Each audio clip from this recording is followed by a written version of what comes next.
I mean, it's easy to say, I suppose, no, when the match is over. But like Tyrone certainly didn't look like a team that know what they were doing. When that goal went in, it the bottom seemed to fall out of their world, and they certainly didn't. We were all waiting for this big kind of comeback from him, but it never came, and Cork kept coming at him.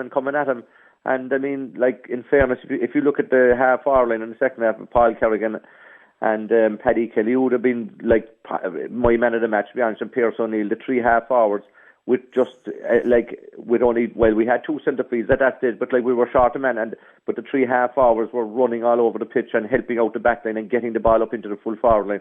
Like, it was an unbelievable display of determination outside of the fantastic football and running ability, but their determination was unbelievable as well, and why not I know Conor Coonan and the lads have to be cautious, and rightly so, and we have to be cautious, but why not? We should be confident, without being overconfident now, we have a good team and we should have a belief in ourselves, but I think that the lads in the dressing room have the belief, which counts more than me having it. But the thing with Cork, though, is they always seem to go better as the underdogs, Dinny, and I suppose this confidence boosting win may have an adverse effect if they get overconfident heading into the final.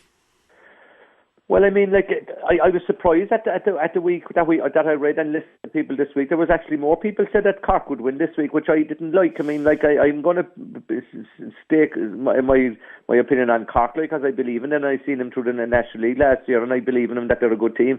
But I didn't like listening to other people from other counties tipping us to win today, and I was disappointed with that. I was saying, I hope this thing doesn't affect our lads, and maybe they didn't hear it. But if they did hear it, they still didn't show a lack of commitment, and they certainly went out. They had, with a lot of people, they had the favourite tag, but they just blew Tyrone away today, and I think that attitude hopefully will stay in the final as well, Mm-hmm. It's something we were talking about off air, Dinny, was Cork's fitness levels today and throughout the championship. It's been outstanding. You could see today they were just a level above Tyrone fitness-wise, weren't they? They were definitely, their fleet of foot, and the way they were moving on the ball was absolutely fantastic. They were much quicker, even when they covered the whole pitch, but when they made bursts from defence out, they came out way faster than Tyrone were coming out as well, and so they're obviously, their training methods are working a treat, and they're obviously minding themselves as well, and we could see that as the year went on there, there's been very little celebrations, if any, so they're really minding themselves, and they have one thing in mind, it's not the Munster final or not being happy getting over Tyrone, there's only one, and Conan will have them, trained into one thing. There's only one thing, lads, it's going to be a success, and that's win the All-Ireland. It's not just being there or winning a Munster final. So they definitely have only just one thought in their minds at this stage, and that's to win it, you know what I mean? Mm-hmm. You could even see that as well after the game. Their celebrations were very muted. They just knew that they'd won a game today. They'd won nothing on the pitch today, if you know what I mean.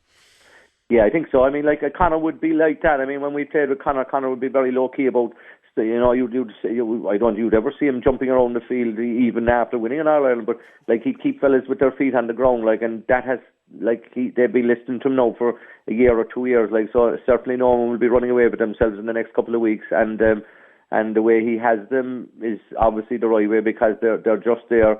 They just turn it on when the match starts, and that's the way they're doing the talking on the pitch, It's something I've liked over Conor as well. He just gets the job done very quietly and very efficiently, not a bother to him, Yeah, he's that, that's his type of personality. He's very calm.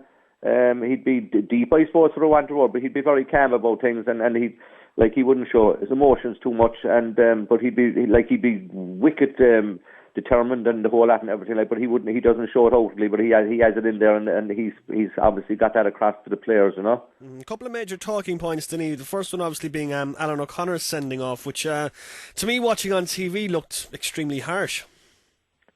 Yeah, I mean, the first one that he was fouled for, he got caught. It looked bad, all right, but I think he slipped into the player and he got a yellow card for that.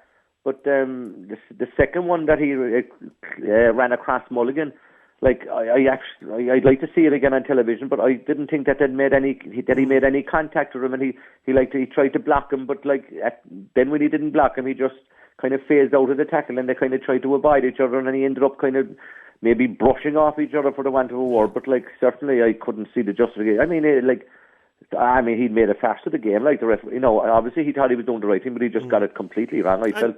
surely if it's a yellow card for the foul or the contact, the referee should have stopped the game and given a free to Tyrone then in that case. Yeah, I mean, he gave the advantage onto that went in further into Doer inside, and Doer got a free further in. Like, he gave the advantage, but he went back then afterwards and produced a second yellow card, which means that you'll be sent off. But like, sometimes you just ignore it. I don't know. I mean, did he think that second one was a cynical one as well? Because it certainly wasn't. There was no tackle in it. He just got it wrong. Certainly the second time, because there was no contact between the two players. Kerry and Meath next week. Who have you got? Oh God! I mean, how many times have we all tipped someone to beat Meath, and Meath can be so, like, they can be so effective, like, and they're the originals of the fellas. Like we say about digging in and trying to win matches. I mean, they're probably one of the teams that are the originals at doing that. All right. I mean, Kerry put on a fantastic display the last day. Can they do that again? I mean, they've put in 4 or 5 very poor displays. Had a fantastic game against Dublin. Does that mean they're out of the doldrums? And I mean, it's a big question to ask. Oh, I mean, I'd probably, if it would have gone to my head, I'd probably go for Tyrone or go for Kerry because of tradition. But it's going to be so close, because I don't think Kerry are out of that. They're hardly going to produce the same as they produced against Dublin. You know what I mean? From a Cork point of view, then you'd almost prefer to see Meath because of the psychological hoodoo maybe that Kerry have over Cork. Well, I mean, like, I have first-hand situation of playing against Meath, like in drawing it in '88. We drew with them the first day and lost the second day by a point, and the lads were beaten in '87 by them as well. So, and we, like, out of five All-Irelands, I think we've only won one 1990 against them. So, like, we basically having a great record against either one of them. You know what I mean? So. It's just there. It's very hard to say which would suit us to win, but I'd have to revert back and say, look, I would be confident of this team. I'm not going to change my mind. Fellas are saying Tyrone will be right, so I'm not going to change my mind. Kerry or Cork have a good team. They all put their shoulder to the wheel. They're all very talented. Danger comes from everywhere. The scores come from everywhere. So I kind of like bring them on, or whether it's Kerry or me, bring either one of them on. 5 weeks now to the All-Ireland final. How does Conor keep the lads fresh? How does he keep them focused? How does he keep their heads down? Well, I mean, he's kept them fresh up to now. There's been big gaps for him. I mean, there was a big gap after the Limerick match, and they came out against Donegal and produced it, and they just played. They're very. I know that they're very competitive matches between themselves, A versus B, and I think I haven't been at any of the matches, but I heard that they're fierce, physical, hard matches and very fast. And obviously, he's getting a lot out of those type of matches, because like there's 5 guys brought on today again, which gives them all great hope of getting on for an All-Ireland final. So. You have to be looking over your shoulder, because if you're not in form, you won't be playing. Mm-hmm. You've captained Cork to an All-Ireland title, Dinny. What's the pressure like in the weeks leading up to it? I mean, it can be very severe if you allow it to happen. You can get sucked into a lot of interviews and that sort of thing if you wanted. But like, I don't think the lads will get sucked in, because Conor will keep them grounded anyhow. Like, and it's gone much tighter now. The group will remain much tighter, and they'll keep it low profile as much as they can. So, but it's not easy, because everybody wants to talk to you about the All-Ireland final, and like, that's the obvious thing. You walk down the street and everyone is going to talk about the football All-Ireland final. But like, looking at the guys, even the youngest, Colm O'Neill now and Daniel Goulin, they're 21, like, but they look very relaxed and everything, and they look like they're not going to get carried away or anything, and they'll keep their feet in the ground. All right, I'd say.